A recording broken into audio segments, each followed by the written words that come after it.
चीज दीजिए, जिसको जरूरत है उस तक पहुंचाई जाए, बजाय इसके कि हम इसका एक घल्लूघारा बना दें।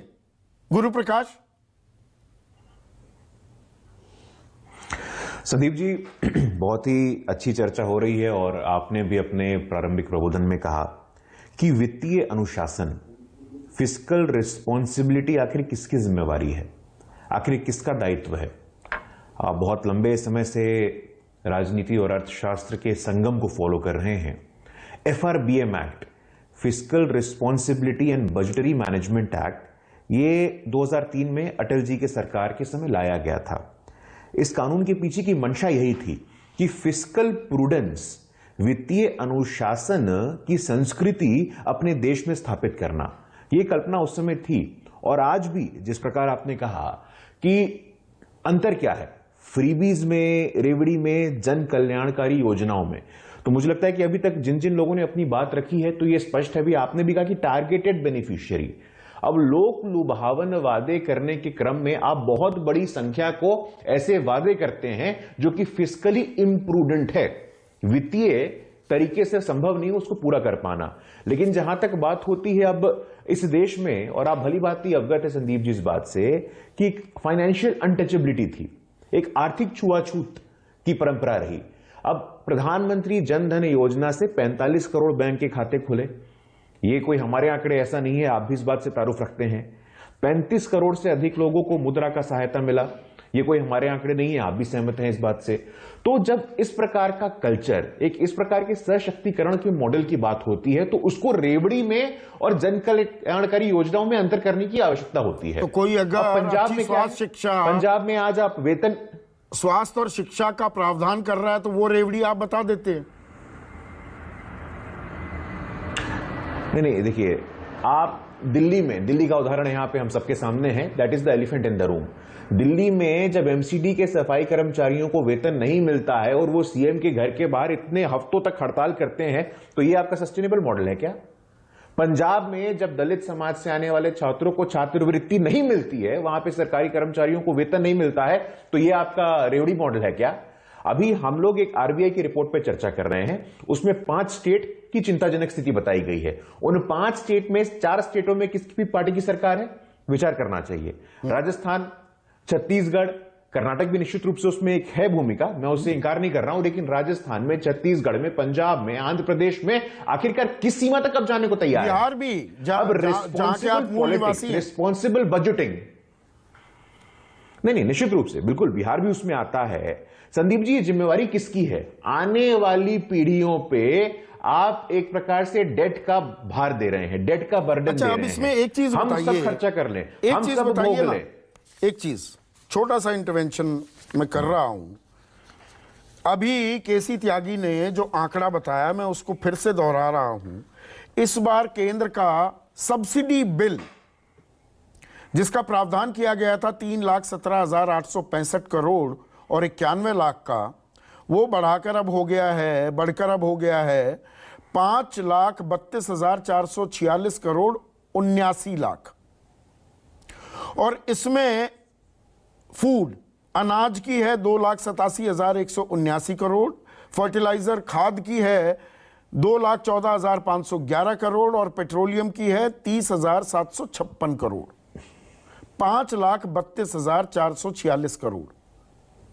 इस पर काला सूट, गुलाबी अखबार, आरबीआई, तमाम लोगों की चिंताएं बढ़ जाती हैं, माथे पर लकीरें आ जाती हैं।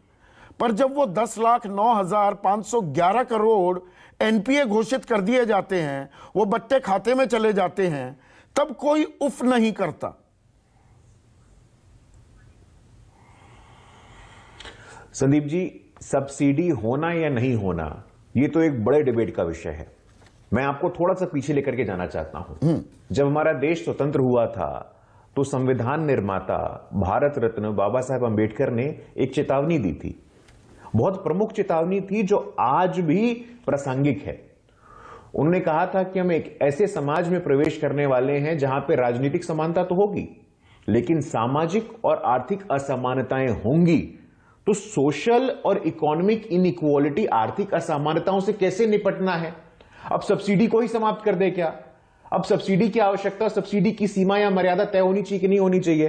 तो आर्थिक असमानता है इस देश में, इसको स्वीकार करना चाहिए और उससे निपटना कैसे, इसकी चिंता करनी चाहिए। जब 45 करोड़ जनधन खातों की बात होती है, 35 करोड़ से अधिक मुद्रा के बेनिफिशियरीज की बात होती है, जब 10 करोड़ से अधिक उज्ज्वला के बेनिफिशियरीज की बात होती है, तो ये इंटरवेंशन से संदीप जी, इस पे विचार करना चाहिए हम लोगों को। और अभी केसी त्यागी जी हम सबके वरिष्ठ हैं, बहुत अच्छी बात उन्होंने बोली। मेरे सामने भी वर्ल्ड बैंक की वेबसाइट खुला है और वर्ल्ड बैंक के वेबसाइट पे ये रिपोर्ट है जो बिल्कुल आपने देखा होगा Sandeep ji, India better positioned to navigate global headwinds than other major emerging economies.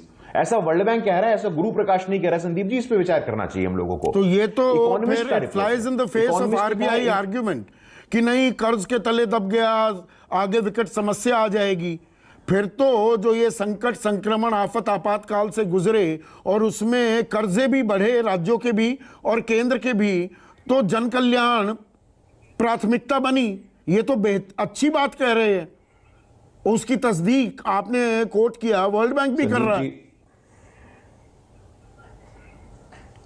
नहीं संदीप जी, देखिए पिछले 8 वर्षों में जो इकोनॉमिक ग्रोथ का मॉडल है, आप जन कल्याणकारी नीतियों की बात करते हैं और निश्चित रूप से उसका हम लोगों को राजनीतिक फायदा भी मिलता है, लेकिन इंफ्रास्ट्रक्चर की दिशा में जो पुश मिला है, इसको सिर्फ हम एक्नॉलेज कर रहे हैं क्या? अटल टनल हो, नॉर्थ ईस्ट में कनेक्टिविटी हो, दक्षिण में हो, सागर में हो, हर जगह इंफ्रास्ट्रक्चर बूम हो रहा है। तो उसके लिए टैक्स देता है ना, आम आदमी देता है ना, गरीब से गरीब का भी योगदान है इसमें।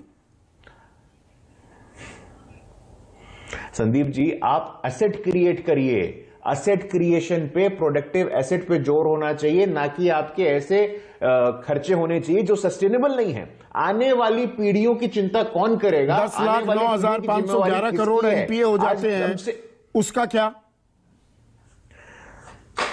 बहुत अच्छा पॉइंट उठाया है संदीप जी। कभी ये भी, इस पे भी हम लोग विश्लेषण करेंगे कि किसके समय कितना एनपीए हुआ था। अभी कुछ दिनों पहले हमने चर्चा किया चंदा कोचर जी का। चंदा कोचर जी के नाम पे कितना एनपीए है आप भली भांति अवगत हैं। उनको पद्मश्री किसने दिया था? और उनके साथ अभी ईडी कार्रवाई करती है तो किसको आपत्ति होती है? बहुत अच्छा बोला है आपने। नहीं, उसका पलट पहलू भी है। चंदा कोचर का अच्छा उदाहरण दिया। अरे संदीप, तो वो विजय माल्या, नीरव मोदी, मेहुल चौकसी किसके वक्त में भागे और आज तक वापस नहीं आए?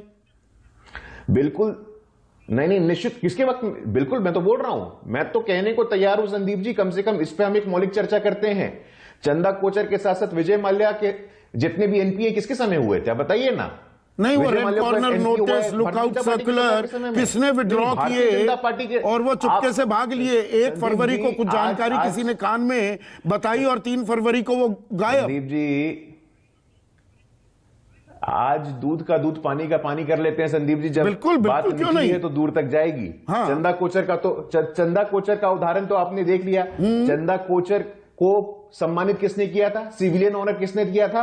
और उसके साथ न्याय कौन कर रहा है? विचार करना चाहिए। विजय माल्या किसके समय पैसे लेकर के भागे थे? विचार करना चाहिए। किसके समय में बताइए ना। देश में आए and he has to face the parliament में पाए गए ऑफ लॉ और 2 दिन बाद गायब हो गए। विजय माल्या को पार्लियामेंट, संदीप जी, विजय माल्या को पार्लियामेंट में लेकर के कौन आया था? अब वो फिर वापस चले गए। मैं उस दिन की बात कर रहा हूं, उस महीने की।